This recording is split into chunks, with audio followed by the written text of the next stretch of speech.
Welcome to Getting to the Truth in This Art. I am your host, Rob Lee, and my next guest is realtor, writer, educator for Upscale Magazine, Baltimore Small, and Baltimore Times, editor of My Life Is Not a Sermon by Tanya Brown Shelby, former writer for Flywire Magazine and Coppin State University newspaper, and intern with the Baltimore City paper. Please welcome Dareise Jones. Hello. Thank you so much for having me. It's a pleasure to be here. Thank you so much for coming on. I feel like this week I've been having the level of guests that I've had on, their title and their backgrounds are so much longer that I've run out of breath, like saying it, and it happened there. And I was like, am I just fat or did I just run out of breath because there's a lot of words there, a lot of accolades, but shout out to you. Thank you. So I want to start off for those who are undipped. I'd like to let the guests really talk about their background and kind of ultimately what popped and what kind of brought you to this podcast. So can you tell us a bit about your background, where you grew up, and in what ways have maybe some early experiences or personal history led to your work in realty, writing, and education? Okay. So I am a Baltimore City native, born and raised, West Side. If you're from Baltimore, you have to say you're from the East Side or the West Side. All Baltimoreans know that. So I am from the West Side of Baltimore City. And I grew up in like the Park Heights area near Pimlico Racetrack. Most people will know where that is because we do the Preakness every year. And funny enough, I've never been to the Preakness, even though I grew up there and would see people go all the time. I've never been there, but it was a really great neighborhood. I loved growing up there. I went to Cross Country Elementary, Falstaff Middle School, very good schools, especially at that time in the 80s and the 90s. But unfortunately, my parents weren't able to raise me. My mother has a mental illness. My father wasn't in the picture, but I was fortunate to have grandparents who stepped up and made sure my sister and my brother and I had everything that we needed, which is one of the reasons they actually moved to that neighborhood. But they were also helping other family members. And so things were not necessarily abundant in terms of money and time and some of the things that we may have wanted, but we definitely had an abundance of love, an abundance of unity within my family, which I'm very, very grateful for. So when I was 9, unfortunately, my granddad passed away. And then within about 4 or 5 years, my grandmother got Alzheimer's. And so my parents, as I knew it, weren't in the picture again. Right. So needless to say, I grew up with a lot of trauma, and that's just a little bit of my story. However, both my grandparents and then other family members really just instilled in me a great work ethic, resilience, things of that nature, just gave me the courage and confidence that I could do the things that I wanted to do. But it really wasn't easy. But, it happened. So fast forward to when my grandmother got to the point where she couldn't take care of herself. She needed care.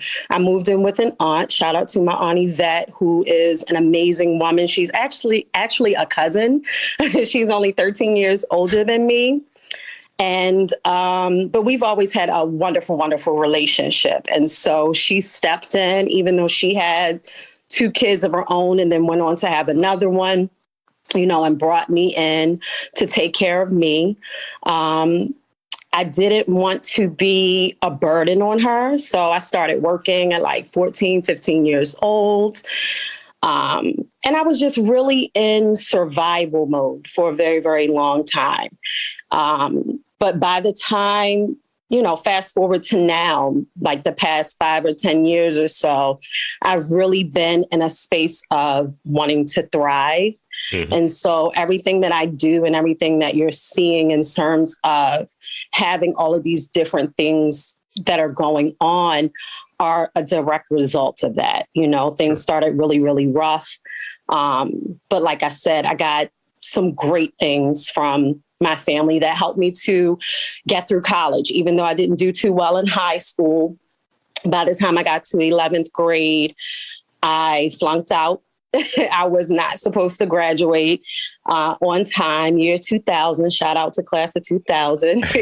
I wasn't supposed to graduate on time, but I went to night school. I worked on the weekends, and I was just determined that I was going to make it. And so I did. I went to Coppin, got my degree in English, and really came out just feeling like I wanted to do something in journalism or teaching or. So that's really where the Flywire came from in the Baltimore City paper, because I was at a place where I could have gone to Boston.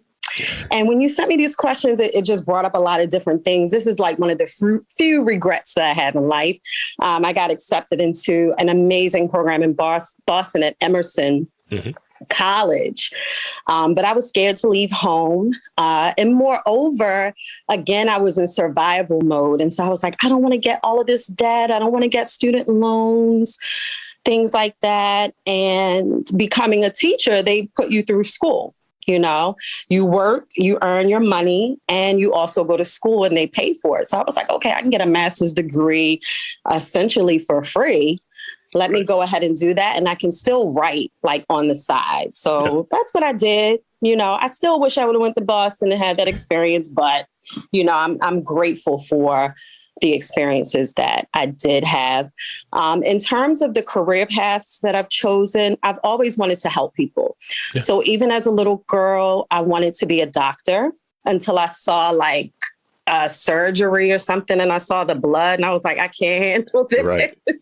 So I was like, no, that's not for me. But how can I help people? I've always loved to read and write and teach. When we used to play school when I was a little girl, I was always the teacher. So it's something that was like always there, you know, very natural for me. And there's so many different ways of teaching. I do that in the real estate space, just helping people, guiding them, educating them about different programs and things that they can take advantage of if they want to be a homeowner, an investor, or they're selling their home. So I am just fortunate to be in a place right now where everything I do is what I want to do and what I love to do. And things weren't always that way. That's great. And thank you for sharing that. I wanted to be an astronaut when I was a kid because I always hold myself above most people. No, that's stupid. That's stupid. So you wanted to do it literally and figuratively. Yes. And I'm 6'4" too. So I stand over most people. And it's like, yeah, what it is, looking down on you. No, but I want to say one of the things that I kind of uncovered, just or revisited, I guess, because I experienced it, so I knew it, but just kind of certain things were kind of preordained, like this doing this, right? By nature of like being in an MC, being in a host kind of capacity. You know, when I was in elementary school in the west side of Baltimore. Okay. Dolphin Street, west side. Furman Templeton. Let's go. Okay. Yeah. I'm really putting it out there. They had this, I think it was like this, I guess a convocation or some type of thing. And I was the master of ceremonies at like 5. Wow. And it's kind of one of those things, like naturally, it's like I don't look for those opportunities, at least up until now. But it's like, it turns out it's a natural thing for me to kind of be in this sort of space. Yes. And it goes back, 30 plus years now. Same here. I remember being like 8 or 9 years old in church. My grandmother was a devout Christian, a Baptist, and we were in church all the time when I was younger. And so, it got boring. You're a kid. You can't really run around but so much. Yeah. And I just remember reading books. But I would get books that were books that high school students would read. And I was just always immersed in the stories and just drawn to that. Like my sister is a really, really good cook. And that's something I remember her doing at a young age. I was never interested in it. I have a couple of dishes that I can make. But yes, I agree. Those things that we're drawn to or that are drawn to us really, I think are preordained and come naturally. And it's a beautiful thing when you get to do what you love. Yeah, I totally agree. So I want to talk about, tell me about a piece of work or project, because, you've done things like we all have done things, but you've done things that are, as you touched on, that these are things that you want to do, right?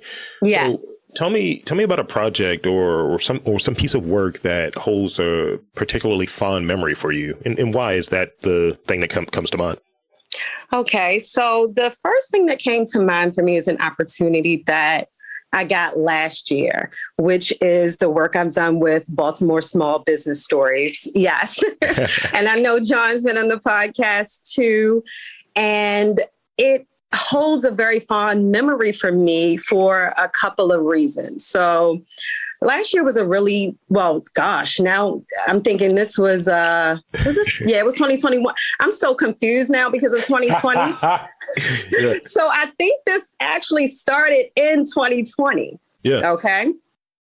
And it, went over to 2021, but I was just in a space where I was like, I really want to make writing one of my top priorities. Mm-hmm. All right. And just to give you a little background information, I've been an educator for 17 years now, always working in a school in some capacity, most of the time in a challenging school, which took up a lot of time and space and energy. And we can get into that later. However, I said, I want to make sure I'm giving enough to myself and my gifts and the things that I love to do. So I started a blog.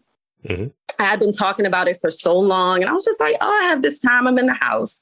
Let me do this blog. And so that blog was the thing that John's mom saw when she was looking for a writer for Baltimore Small Business Stories. Yeah. And so I get this email and I check out the website. I'm like, oh, this looks really good, top notch, professional, did a little research on John. He's a filmmaker. So I'm like, okay, this is definitely something I want to be a part of. Very Humans of New York type stories, which is something that I had never done, but I was very interested in doing. And so we scheduled a call and we're talking and he's telling me how his mom found me. And I'm like, this is just such a blessing. I think it's going to be such a great partnership. And it has been. It's given me the opportunity, like I said, to do something that I was interested in, but I hadn't done before. I've done, magazine writing, newspaper writing, things of that nature, but not something so deep, so to say, where I'm really asking these very heartfelt questions, really getting into people's stories and what makes them tick and why they do what they do and going into their family history. There have been times I've been doing interviews and I'm crying with the person just because we get into something that is so touching. Yeah. And so I just feel so blessed to be a part of Baltimore Small, as well as all of the other publications that I'm with. But that's definitely fun to me because I'm just like you said, that predestined stuff and, the things that you want to do, those opportunities will come to you. But I think it's important to put yourself out there for them. So his mom wouldn't have found me had I not had my blog with all of my writing there, my, information about myself, things like that. So she could really get a full picture of who I was and to see if it would be a good fit. But yes, that was and is still really a fun project to me. We've worked with Made in Baltimore, the Baltimore Together initiative to highlight so many amazing people in the tech space. So I spoke with the CEO of Fearless, of Catalyte, in education, Dent Education. That was really, really a great interview for me because education is so near and dear to my heart. And then in the medical space, which is something that I'm not that into, but I love learning. Yeah. Learned a lot about CSU Global Health and Sanavi Labs, and then Mason-Dixie and Taharka Brothers. And there are so many more that I've had the opportunity to connect with. And not only that, curating these stories is really helping me to fulfill a passion that I have. And they are important. People see entrepreneurs and they're doing well and they're doing successful, but a lot of times you don't get that behind the scenes story and what it takes to get to that point, as well as what they're still dealing with. So many of them are very successful, but there are still some challenges that they have and that they're working through. And just to now have that out there for people to see, okay, I can do this too. And that just means so much to me to be a part of that.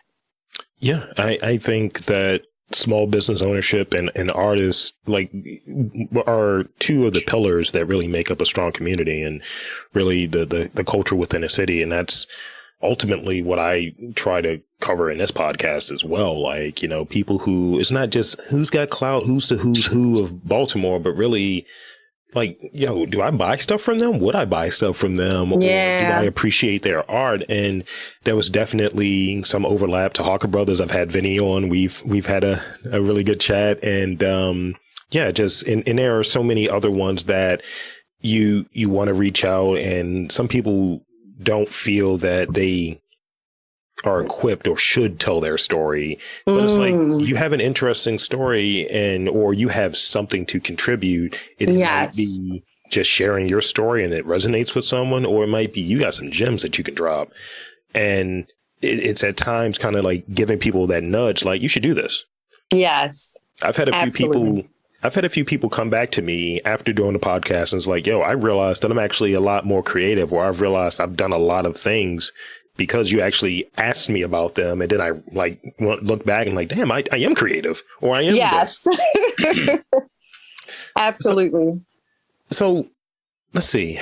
So I read that you're writing keys in on pop culture, travel, career, wellness, fashion, friendship, and relationships. Why are these areas of particular interest to you? So I love all these things. Just to keep it simple, I love them all. And they all involve some form of expressing yourself, learning, growing, teaching, which are all things that I love. Sure. So if you talk about pop culture, that is, just looking at how people are expressing themselves, what they're doing, entertainment. I have I'll call them guilty pleasures, but I'm not ashamed of them. I love the housewives shows and different things like that, and things that may be going on in pop culture. I find it fascinating, and I think that is just the writer in me, all walks of life, all different types of people. It's like, why do you do what you do? How do you do what you do? I can learn something. I can laugh. Sometimes things are more serious. I'm very much into wellness. Mm-hmm. Having been brought up in a household with a parent who has a mental illness, I am very, very into making sure that my own mental health is good, that I'm good with all different aspects of my life. And so I want to spread that information to other people, especially if you've experienced trauma. So really big into therapy, other self-care practices, things like that. And then in terms of travel, I just love to meet people and I love to have fun.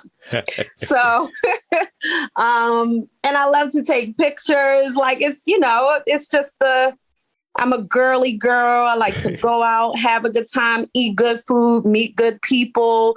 Like that is happiness to me. That's joy to me.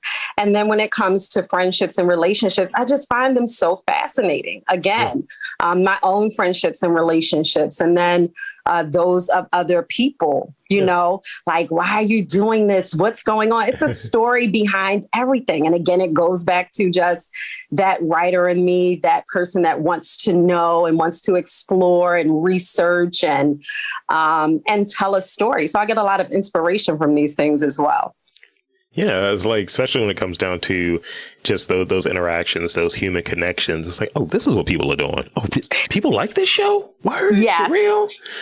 Yeah. So, or I do a movie review show outside of this podcast, and I try, usually they're movies that are in review years, right? So for this year, some of the movies that I'm doing include like RoboCop, since it's the 35th anniversary. And I think like there's various angles people have taken in reviewing something, right? But are you providing a different angle on it? And that's the thing that I'm trying to add. It's like, I'm providing the angle of someone who's Black, has these experiences that are baked into allowing me to see this movie from this prism, or so on. So that's the thing that I find really interesting about many of those topics as well. It's like, oh, this is how people see it. Well, I see it differently. Absolutely. That's a really, really good point. I like to do that too, especially with my blogging, you know, writing for magazines and newspapers and things like that. There is a certain story that the publication wants you to tell. Of course, some of my voice is in there, but with my blog, I just have free reign on how I look at something. You know, I can play devil's advocate or throw something in the mix to start a conversation, because I love talking to people, which is something I told you, I think it was last week. I just love talking to people. Like, wow, you would do that? I wouldn't do that. I probably wouldn't say that to them. I would think it in my mind. But I just find it so, so interesting. And I love that I have a platform where I can just have my voice, say whatever it is that I want to say, how I want to say it. And like you said, there is such value in you looking at something from your point of view, you know? Where or how do you rediscover inspiration when you're feeling like creatively like flat or dry? It's like, I don't have any takes on this, so I got nothing to add here. Where do you get that inspiration from? That is a really, really good question. And I'll tell you, the first thing is sometimes I just recognize that I need a break. So I'll ask myself questions like, do I need a break? Why am I kind of in, you know, this space? Am I overwhelmed? Because I do a lot, you know? And so if I need a break, I'll take a break. But outside of that, I have to remember sometimes to get out into nature. During the pandemic, I remember when it first started and, you know, we were in the house and for some reason I was just like, I just need to stay in all the time. Then I was like, well, I can go take a walk. Like, you know, if someone else is out on the street, I can cross the street or whatever. You know, this is really like in March, you know, when everything was just like no vaccine, no nothing. And so I was like, let me get back outside. And I get so many ideas when I'm walking. I think it's just the peace and quiet. And especially at that time, no one was going anywhere. So there weren't really like any cars going by. It was really just like hearing nature, feeling it, being in it really, really inspires me. Not only that, just getting out of my space at home, which I do love. But sometimes getting out of that space where you normally do certain things or where you're feeling a certain way will help you to get some inspiration. So that's my number one thing. And then traveling. I haven't done as much traveling during the pandemic, but traveling really helps. Look, I went 2 places. I'm going to tell you, I went 2 places. I'm vaccinated and I got my test and all of that, but I had to get out of this state for a little bit. I was able to definitely changing the scenery or even the concept of the scenery. I know that claustrophobia, but like the theory or the idea of claustrophobia is very troubling for me. Not necessarily I'm in a closet or I'm in a small room or something like that. That doesn't frighten me. But the concept of I'm stuck here, I can move about, but these are the walls, these are the parameters. Yes. That's troubling for me. So the space that I'm recording at now also is my work from home space too. So they were overlapping, and the creative stuff was taking a back seat to the Joe job career stuff. Yes. And definitely, as you touched on, being able to take those breaks. And I feel another one coming on, but like a one where I shift from what I'm doing, because we get into these routines, and routines help. Yes. You know, to kind of give you structures. But like, I want to say I went to Rhode Island, and kind of appreciated some art, checked out the scene there in Providence, and it was really chill. And I felt refreshed coming back. And there was some on the way back that last day up there. I was like, I need to write questions. I got podcasts to do on Monday. And it was like, I missed it coming back. I missed being able to be in that flow. And that's what I'm looking for, to be able to every couple of months, let me take a week, do something cool that kind of is serving me, and then come back to it. I think that's the thing that's important. Absolutely. So tell me about your experiences as an educator, and are there ways that those experiences help you with maybe your writing projects or even serve some of your work in real estate? Okay. So I've been an educator for 17 years. Like I said, when I left Coppin with my degree in English, I knew I wanted to pursue journalism and teaching. More so went the teaching route. And I started in Baltimore County Public Schools. I was with them for 14 years. And I started as an English teacher in high school. Absolutely love it. It's actually what I'm doing now, but with Montgomery County Public Schools. I have also served as a trainer for teachers. And then before I left for a little bit, because I was burned out, about 2 years ago, I was an assistant principal at a middle school. I've primarily worked in challenging schools or challenging situations. And I need to note, I also worked with UMBC with the Upward Bound program, which I'm very, very proud of. Like I said earlier, I love helping people. I love giving back. But 2 years ago, I hit a wall. I was exhausted. When I pursue something, I really give my all to it. And when you're in challenging schools where students have a lot of needs outside of academics, and you don't necessarily have all the resources you need, you become the resource for everything. And that was just too much. So I stepped away. And I'm still helping students who are in challenging situations, but it's also better for me. So with that being said, I'll say I thought about this and I was like, well, how does it help me? Because writing, really, I try to keep those things separate, especially since most of the time when I was in it, I gave so much to it. It was like, no, this is my time away from education. So I don't have a lot of stories where I talk about education. However, last year, I did get 2 opportunities to appear on, well, one of the opportunities was on Dr. Ben Chavis's show, The Chavis Chronicles. And so I talked about education there.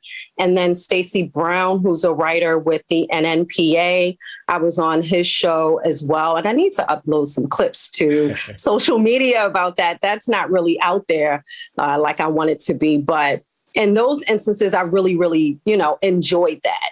And I think that is more so the space I like to be in terms of merging the two worlds, is not necessarily writing about it, but talking about it. Which, it goes into writing. I had to do my research and take my notes and all of that stuff. So, but yeah, it really, those experiences help me by just pushing me into making sure that I'm doing the writing. So as a person who I've read that you're a writer at your core, right? And yes. What about like art and the power of storytelling particularly resonates with you?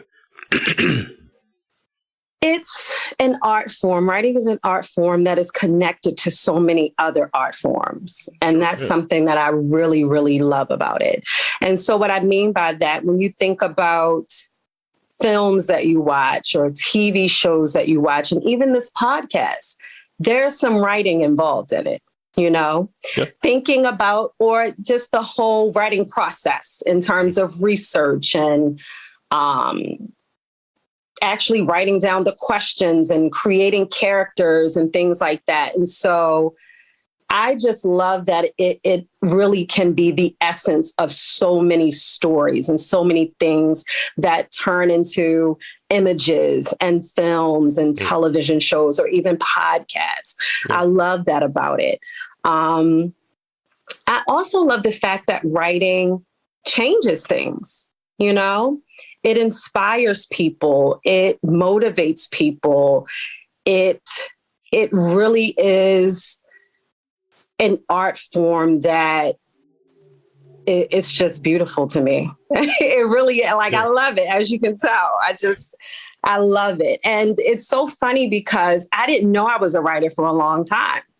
My aunt, the one that I moved with, my Aunt Yvette, her and my Aunt Tracy used to read my diary when I was younger. Okay. Invasion of privacy. And I had it under the mattress, under some clothes, and they would find it. I didn't really talk a whole lot. Okay. Very reserved, very quiet, kind of shy as a youngster. But I would write everything down, my little, teenage crushes and this, that, and the other. And I wrote a lot of poetry. Yeah. And I remember them saying, girl, oh my goodness, this was just amazing. And I'm like, I don't know how to feel right now. Did you read chapter 5? Right. I feel good. I take it as a compliment. However, you were never supposed to see it. It's like the Truman Show. It really is. But I'm thankful for it now. Yeah. Because it wasn't something I really recognized in myself. It came so natural to me that, it's like, you're not thinking, other people don't really know how to write like this or, put words together in this way. And so I'm thankful for that gift of, just giving what I could do a name.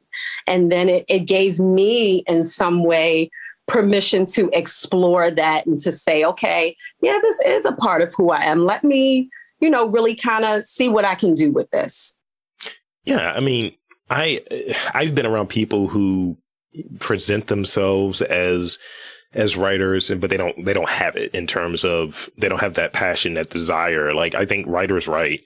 People who do whatever they do it. So yes, I can say I'm a podcaster because I do 3 or 4 of them a day, and. And it's a lot of energy to take in. And sometimes I just ignore it. It's like, I shouldn't have heard that story. It's kind of sad. But I find that people, it's almost like, and this will be a pop culture reference, I guess. It's almost like in the 90s, every dude was an architect in movies. Yes. And it's like, none of you are architects. It's like just because you get a laptop and go to Starbucks and type doesn't make you a writer. And I think it has to be, this is literally, you have a drive to do it because like authors, writers that kind of in that space, you have a lot of stuff going on up here that you're transmuting to the page or what have you. And sometimes it can be very lonely, long hours and so on. Yes, absolutely. And I've worked with some in the past. I'm like, hey, can you write this? Or can you, I recognize that I'm a big picture person. Okay. And I see that finished thing, everything to get to that. I know milestones, but I'm not looking at page 57. I'm not looking at that. I'm looking at chapter 5. Yes. So this is the last question I have before I get to these rapid fire questions. Okay. People talk about manifestation as setting intentions a lot, and some of it's a little hokey. I just think you guys are just saying things. What do ideas like this mean to you, and how are they applied? Okay. So it's okay if you think it's hokey. I don't think it's hokey because the fact of the matter is I can attest to it. Sure. There was a time where I didn't believe in myself. There was a time where, and I talk about, being exhausted, being burned out as an educator. But a lot of the reason why I didn't do and pursue some of the things that I wanted to was fear.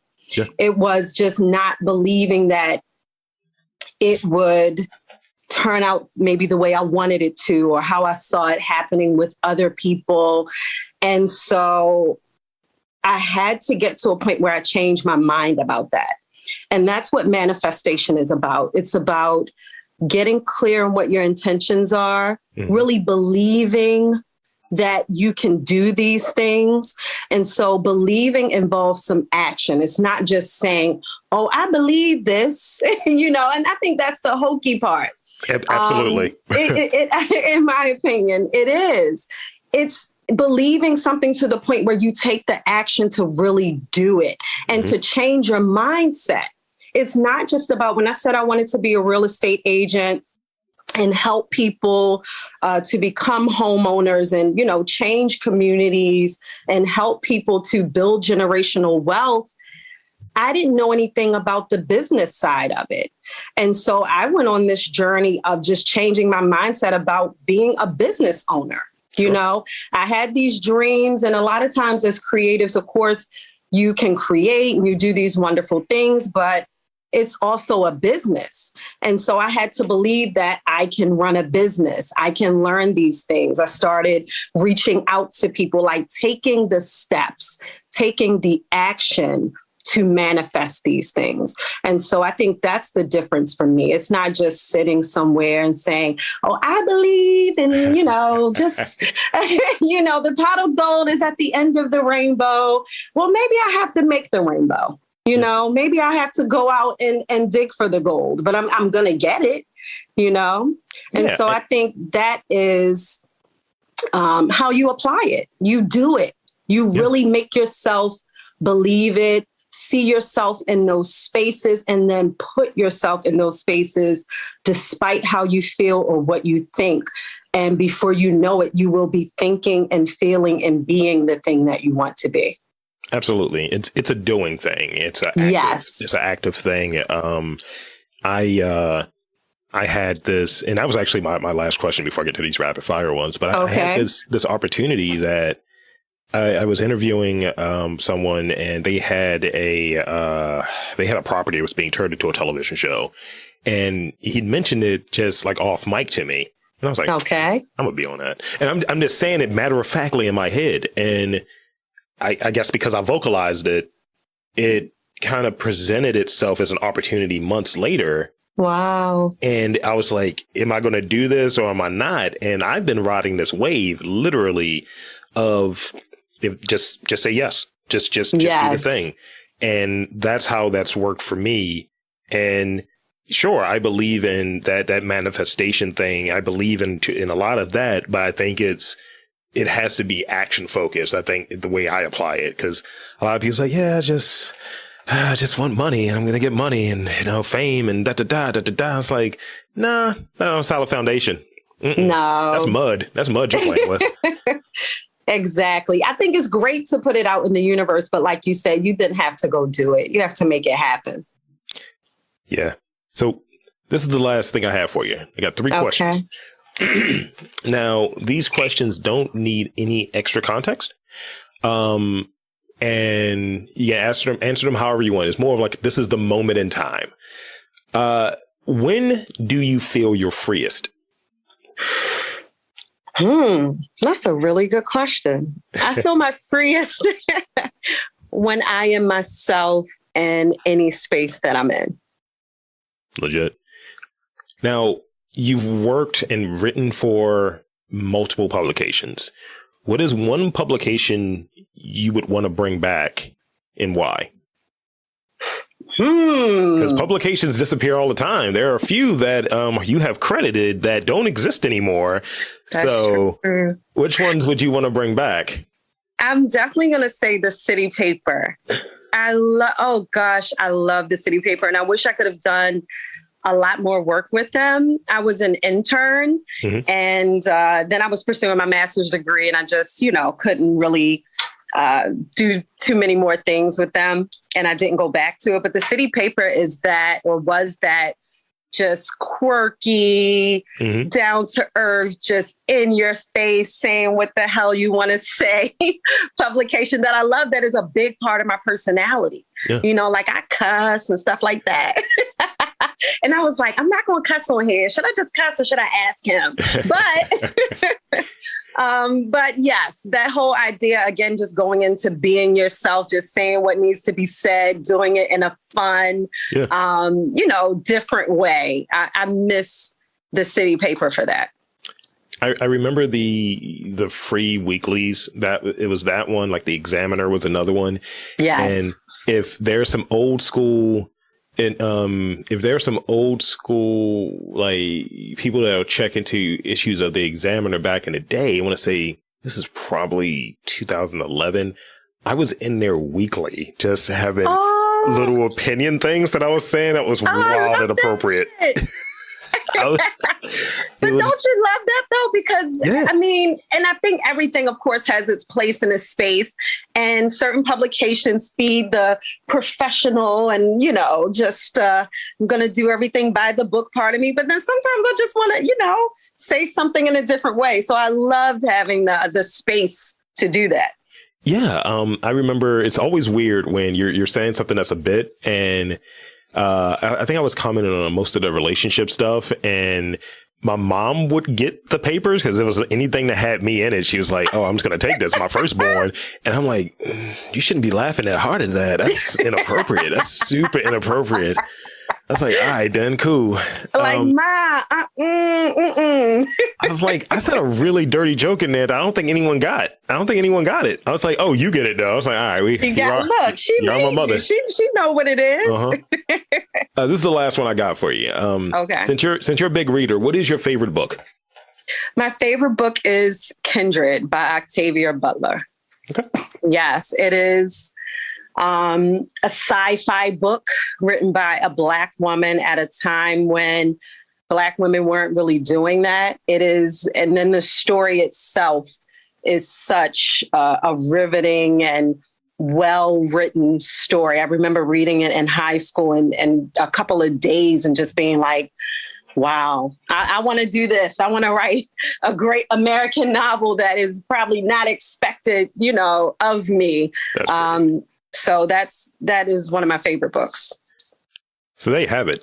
That's pretty much all I had, but I wanted, one, thank you for being on this podcast. Thank you. Oh, you're welcome. Two, I want to invite you to tell the fine folks where to find you at online. Okay, so you can find me on Instagram at Dareise Jones. And if you don't know how to spell it, I'm sure Rob will have a graphic and I'll have graphics on mine. But it's Dareise Jones. And then my website is www.dareisejones.com. You can find anything that I'm doing there on my website, whether it's with writing, real estate, or education. And thank you again, Rob, for having me on. So there you have it, folks. For Dareise Jones, I am Rob Lee, saying that there is art in and around Baltimore. You just got to look for it.